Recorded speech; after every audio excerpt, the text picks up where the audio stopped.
ಜಿಲ್ಲಾ ಮತ್ತು ತಾಲೂಕು ಕೇಂದ್ರಗಳಲ್ಲಿ ಪಂಜಿನ ಮೆರವಣಿಗೆ ನಡೀತಾ ಇದೆ. ಈ ಕಾರ್ಯಕ್ರಮದಲ್ಲಿ ಜಿಲ್ಲಾಧ್ಯಕ್ಷರಾದಂಥ ರಾಸಿಮಣ್ಣವರು ಉಪಸ್ಥಿತರಿದ್ದಾರೆ. ಮತ್ತು ನಮ್ಮ ಜಿಲ್ಲಾ ಪ್ರಧಾನ ಕಾರ್ಯದರ್ಶಿಗಳಾದಂಥ ರಂಗರಾಮಯ್ಯನವರು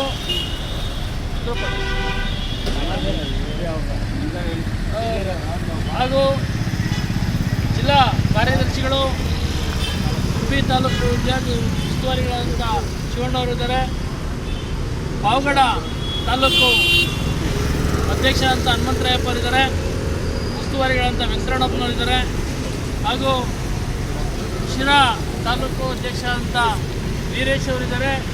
ಹಾಗೂ ಉಸ್ತುವಾರಿಗಳಂತ ಸಣ್ಣಭೂತಯ್ಯವರಿದ್ದಾರೆ. ವಿನಾಯಕನಲ್ಲಿ ಉಸ್ತುವಾರಿಗಳಂತ ನಾಗೇಂದ್ರ ಅವರಿದ್ದಾರೆ. ಸಿಂಗಪ್ಪ ಅವರಿದ್ದಾರೆ. ಶಿರಾ ಕಾರ್ಯದರ್ಶಿ ಆದಂಥ ಶಿವಕುಮಾರ್ ಇದ್ದಾರೆ. ಬಂಧುಗಳೇ, ಆಮೇಲೆ ಜಾಕಪ್ಪ ಅವರಿದ್ದಾರೆ. ದಾಸಪ್ಪ ಅವರಿದ್ದಾರೆ. ನಾಯಕ ಸಮಾಜದ ದಾಸಪ್ಪನವರಿದ್ದಾರೆ. ಬಂಧುಗಳೇ, ಈ ಕಾರ್ಯಕ್ರಮ ಯಾತಕ್ಕೆ ಅಂದರೆ ಹಿಂದೆಯಿಂದನೂ ಪಠ್ಯಪುಸ್ತಕದಲ್ಲಿ ಮಕ್ಕಳು ಇತಿಹಾಸನ ಓದ್ತಾರೆ, ಸಾಮಾಜಿಕ ವಿಜ್ಞಾನ ಓದ್ತಾರೆ. ಸಮಾಜ ವಿಜ್ಞಾನ ಮತ್ತು ಇತಿಹಾಸದಲ್ಲಿ ನಮ್ಮ ನಾಡು ನುಡಿಗೆ ಕೊಡುಗೆ ಕೊಟ್ಟಂಥ ಇತಿಹಾಸಕಾರರು ಅವರ ಚರಿತ್ರೆ ಇರುತ್ತೆ. ಆದರೆ ಇಷ್ಟು ದಿವಸ ಪ್ರಜಾಪ್ರಭುತ್ವದಲ್ಲಿ ಎಲ್ಲ ಜಾತಿ ಜನಾಂಗಗಳಿಗೂ ಪ್ರಾತಿನಿಧ್ಯ ಕೊಡಬೇಕು, ಮತ್ತು ಏನು ಹಿರಿಯರಿದ್ದಾರೆ ಅವರ ಸಾಧನೆಗಳನ್ನು ಸ್ಮರಿಸಬೇಕು, ಅದನ್ನು ಓದಿ ಮಕ್ಕಳು ಸ್ಫೂರ್ತಿ ತಗೊಬೇಕು ಅನ್ನೋಂಥ ಉದ್ದೇಶ ಇರ್ತಕ್ಕಂಥ ಪಠ್ಯಕ್ರಮ ಇವತ್ತು ಏನಾಗಿದೆ ಅಂದರೆ ಮನುವಾದಿಗಳ ಕೈಗೆ ಸಿಕ್ಕಿ ಮಧ್ವಾಚಾರ್ಯರು, ಶಂಕರಾಚಾರ್ಯರು ಬಹುವಚನದಲ್ಲಿ ಅದರಲ್ಲಿ ಸಂಬೋಧಿಸಲ್ಪಡುತ್ತಾರೆ. ಅದೇ ಕುವೆಂಪು ಅವರು, ಬಸವಣ್ಣವರು, ಅಂಬೇಡ್ಕರ್ ಅವರು, ಬೇರೆ ಯಾವುದೇ ಸಮುದಾಯದ ಇತಿಹಾಸ ಪುರುಷರು ಸಿಂಗ್ಯುಲರ್ ಆಗಿ ಏಕವಚನದಲ್ಲಿ ಸಂಬೋಧಿಸಲ್ಪಡುತ್ತಾರೆ. ಹಾಗೆ ಕುವೆಂಪುರವರು ರಾಮಾಯಣ ದರ್ಶನಂ ಅಂತ ಒಂದು ಮಹಾಮೇರು ಕೃತಿನ ಬರೆದು ಈ ದೇಶದ ಅತ್ಯುನ್ನತ ಸಾರಸ್ವತ ಲೋಕದ ಪ್ರಶಸ್ತಿಯಾದಂಥ ಜ್ಞಾನಪೀಠ ಪ್ರಶಸ್ತಿಗೆ ಭಾಜನರಾಗಿದ್ದಾರೆ. ಈ ಜ್ಞಾನಪೀಠ ಪ್ರಶಸ್ತಿ ಸಾಮಾನ್ಯವಾಗಿ ಕೊಡಮಾಡೋಂಥ ಪ್ರಶಸ್ತಿ ಅಲ್ಲ. ಅಂಥ ಮೇರು ವ್ಯಕ್ತಿತ್ವದ ಈ ಮನುಜ ಮತ ವಿಶ್ವಪಥ ಅಂತ ಸಾರಿದಂಥ ಮಾನವೀಯತೆಯನ್ನು ಸಾರಿದಂಥ ಕುವೆಂಪುರವ್ರನ್ನ ಎಲ್ಲರ ಸಹಕಾರದಿಂದ ಇವರು ದೊಡ್ಡ ಕವಿ ಅನ್ನಿಸ್ಕೊಂಡ್ರು. ಇವರಿಗೆ ಭಾಳ ಜನ ಹೆಲ್ಪ್ ಮಾಡಿದ್ರು ಅಂತ ಹಾಕಿದ್ದಾರೆ. ಅದರಲ್ಲೇ ಹೆಗಡೆಯವರು ಬೇರೆ ಬೇರೆ ಬ್ರಾಹ್ಮಣ ಕವಿಗಳನ್ನು ಹೆಂಗೆ ಸಂಬೋಧಿಸ್ತಾರೆ ಅಂದರೆ ಬಹುವಚನದಲ್ಲಿ ಸಂಬೋಧಿಸ್ತಾ ಅವರು ಹಾಗಿದ್ರು ಹೀಗಿದ್ರು ಏನೇನೋ ಸಾಧನೆ ಮಾಡಿದ್ರು ಅಂತ ಒಳ್ಳೆ ಚರಿತ್ರೆನ ಅದರಲ್ಲಿ ಹಾಕಿದ್ದಾರೆ.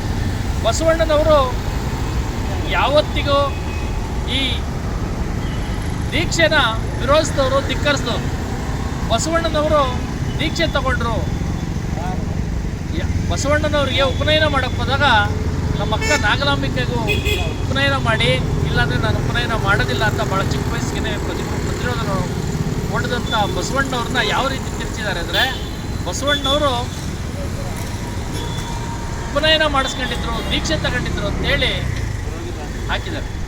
ಅದರ ಜೊತೆಗೆ ಬಸವಣ್ಣನವರ ಎಲ್ಲ ಪಠ್ಯನ ಮತ್ತು ಅವರ ಇತಿಹಾಸನ ಅವರು ಮಾಡಿರ್ತಕ್ಕಂಥ ಒಂದು ಏನು ಸಾಧನೆ ಇದೆ, ಈ ಲಿಂಗಾಯತ ಧರ್ಮನ ಹುಟ್ಟಾಕಿ ವೈದಿಕ ಧರ್ಮಕ್ಕೆ ಪರ್ಯಾಯವಾಗಿ ಅಸಮಾನತೆ ಇಲ್ಲದೆ ಇರತಕ್ಕಂಥ, ಸಮಾನತೆ ಇರತಕ್ಕಂಥ ಕಾಯಕವೇ ಕೈಲಾಸ ಅನ್ನಂಥ ಅನುಭವ ಮಂಟಪನ ಸೃಷ್ಟಿ ಮಾಡಿದಂಥ ಬಸವಣ್ಣವ್ರನ್ನ ಭಾಳ ತುಚ್ಛವಾಗಿ ಆ ಪಠ್ಯದಲ್ಲಿ ತೋರಿಸಲಾಗಿದೆ.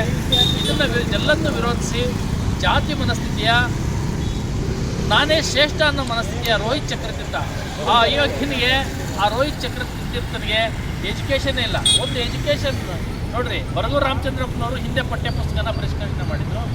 ಅದಕ್ಕೆ ಯಾರು ವಿರೋಧನೂ ವ್ಯಕ್ತಪಡಿಸಿದ್ರು. ಯಾಕೆಂದರೆ ಅದರಲ್ಲಿ ಏನೇ ಲೋಪದೋಷಗಳಿದ್ದರೂ ನೈಜ ವಿಷಯಗಳಿಗೆ ಅಲ್ಲಿ ಒತ್ತು ಕೊಟ್ಟಿದ್ರು. ಆದ್ದರಿಂದ ನಾವು ಬಹುಜನ ಸಮಾಜ್ ಪಾರ್ಟಿ ಇವತ್ತಿನ ಒಂದು ಪ್ರತಿಭಟನೆಯಲ್ಲಿ ನಾವು ಒತ್ತಾಯಿಸ್ತಾ ಇರೋದೇನೆಂದರೆ BC ನಾಗೇಶ್ ಅವ್ರನ್ನ ಸಂಪುಟದಿಂದ ಕೈ ಬಿಡಬೇಕು, ಶಿಕ್ಷಣ ಸಚಿವರನ್ನ ಅವ್ರನ್ನ ತೆಗೆದು ಬೇರೆಯವ್ರನ್ನ ಹಾಕಬೇಕು.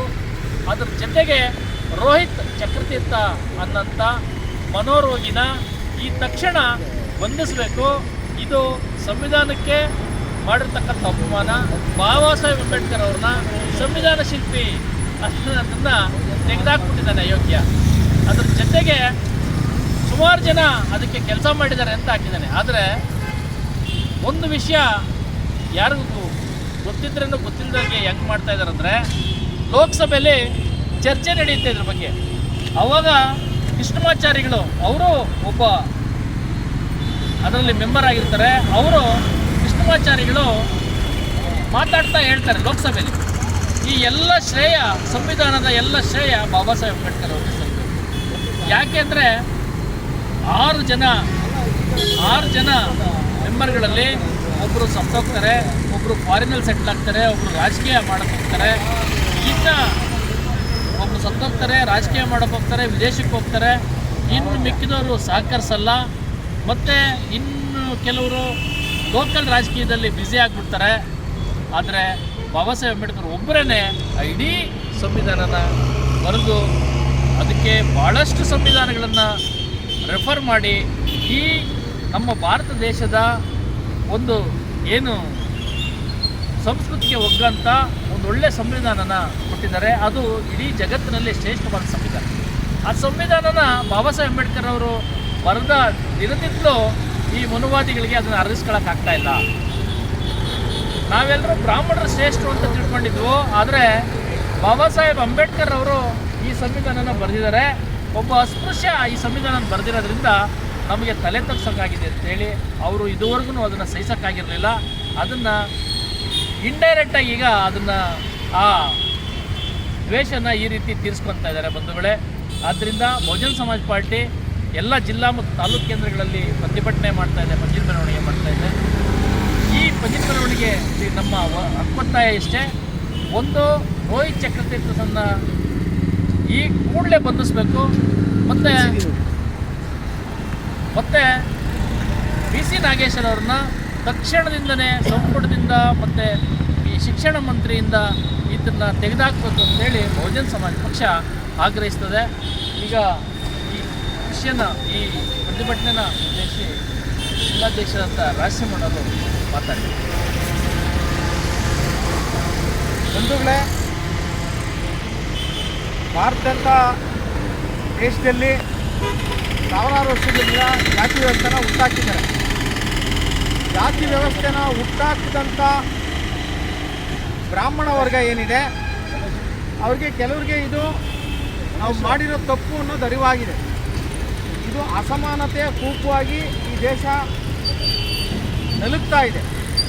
ಅದಕ್ಕೆ ಭಾಳ ಉದಾಹರಣೆ ಏನು ಅಂತ ಅಂದರೆ, ನಮಗೆ ಬಸವಣ್ಣವ್ರು ಸಿಗ್ತಾರೆ, ಬ್ರಾಹ್ಮಣ ಜನಾಂಗದಿಂದ ಓದಂಥವ್ರು.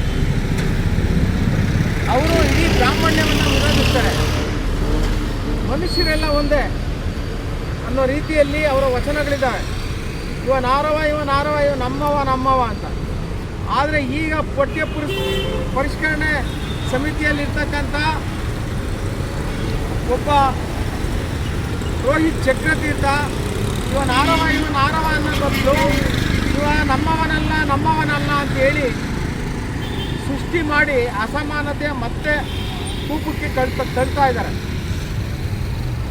ಎಂದಾದರೂ ಈ ಜಾತಿ ವಿರುದ್ಧ ಈ RSSನವರಾಗಲಿ ಯಾರಾದರೂ ಹೋರಾಟ ಮಾಡಿದ್ದಾರಾ?